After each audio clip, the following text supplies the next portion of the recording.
High-risk OB can feel, well, it can feel like a total minefield, right?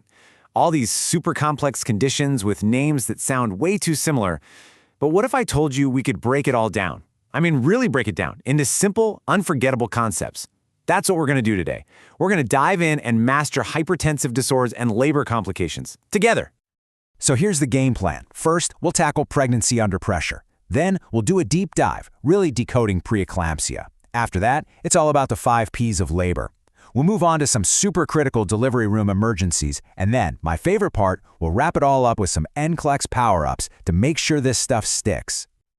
All right, let's jump right in. Section 1. Pregnancy under pressure. This is all about what happens when high blood pressure crashes the party during pregnancy. Okay, so let's start with the one you'll probably see the most, gestational hypertension. Here's what you gotta lock in your brain. It's new high blood pressure, it shows up after the 20-week mark, and, this is the big one, there's no protein in the urine. Think of this as our baseline, our starting point for all the other hypertensive disorders. I love this chart because it just lays it all out so perfectly. See the pattern? We start with gestational HTN. That's just the high blood pressure. Then you get preeclampsia, which is where we add protein in the urine or other big deal systemic problems. From there, if it gets worse and seizures start, boom, that's eclampsia. And chronic HTN? Well, that's the one that was there all along, before pregnancy even started. Okay, you ready for a super simple way to keep these two straight?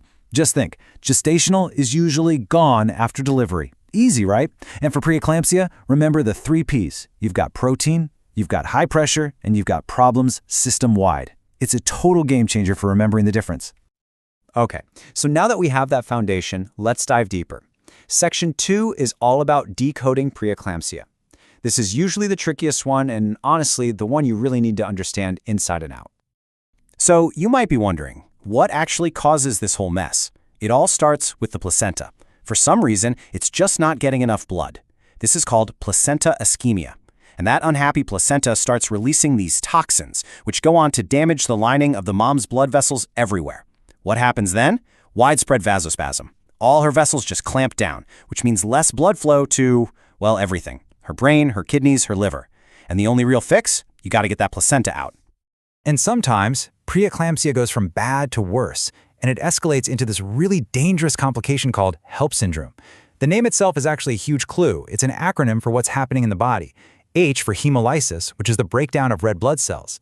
EL for elevated liver enzymes, and LP for low platelets. If you ever see this trifecta, it's an emergency.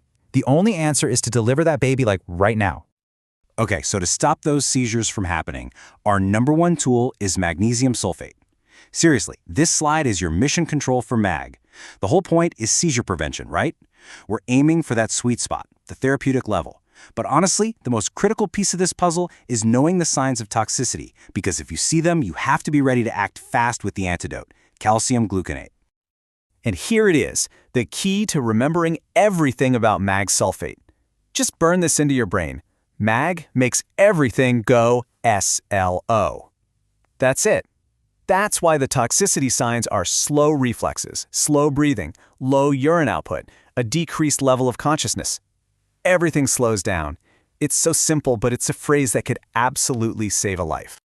Of course, while we're preventing seizures, we still have to get that blood pressure down. Your main players are going to be labetalol, hydralazine, and nifedipine.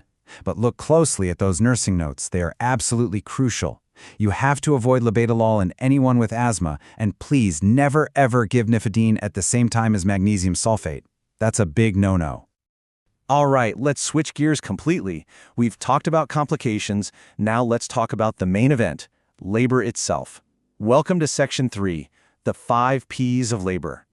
So, for a successful birth to happen, you need 5 things to all play nicely together. It's like a big puzzle.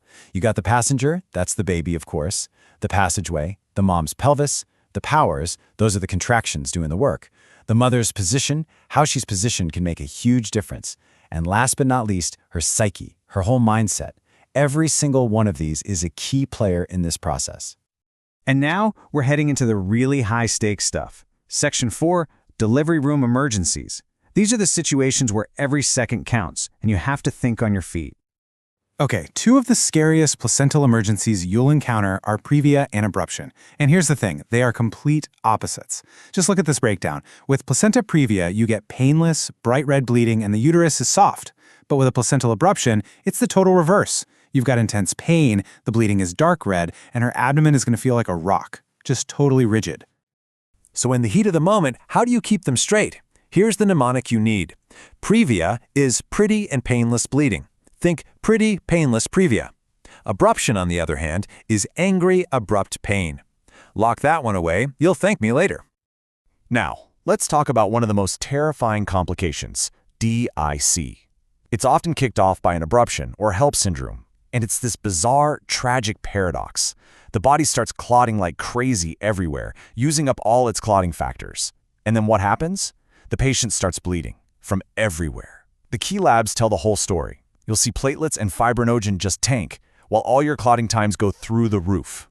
Listen, there's just no way to sugarcoat how serious this is, and the mnemonic for it is just as serious. Yeah, DIC stands for disseminated intravascular coagulation, but to really understand the gravity, think of it this way.